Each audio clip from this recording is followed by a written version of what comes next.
What's up, siklista? Ngayon, ibabike check natin ngayon ang bike ulit ni paring Marvin.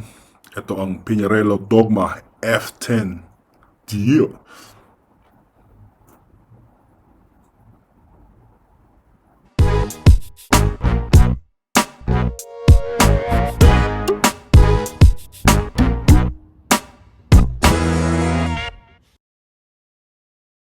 Yes, siya rin ang may-ari nitong Cipollini RB1K.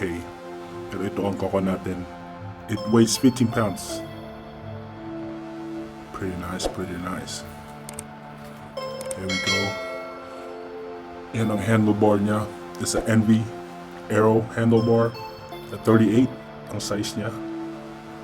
Wheelset niya is a NV 45, meaning 40 sa harapan, 50 sa likod. Ito yung sumisipol pag pinibrake mo.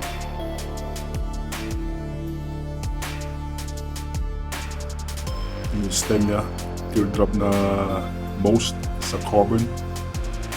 Also, ang group set nito is a Dura Ace DI2. Pretty nice. Crankset niya sa 5034 compact. There you go yung derailleur niya. Naka-ceramic speed pa. Galing, ganda. There you go right there. Ang cassette niya sa likod is a 1130. Turbo cotton na S-Work yung tires niya. And the saddle is a S-Work power saddle. It's a nice bike.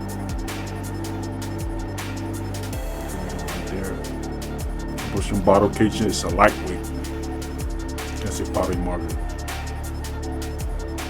Here's the action yung rinaride niya yung bike niya. Ito ang paboritong bike niya. Wala daw sinabi yung Cipollini na RB1K. Itong paborito niya. Kahit sa climbing, sa sprint lahat daw. Ito daw ang maganda. Next one, bike check natin. Isa pa matinding bike niya, yung Colnago. Ayun ang climbing bike niya. Alright, peace.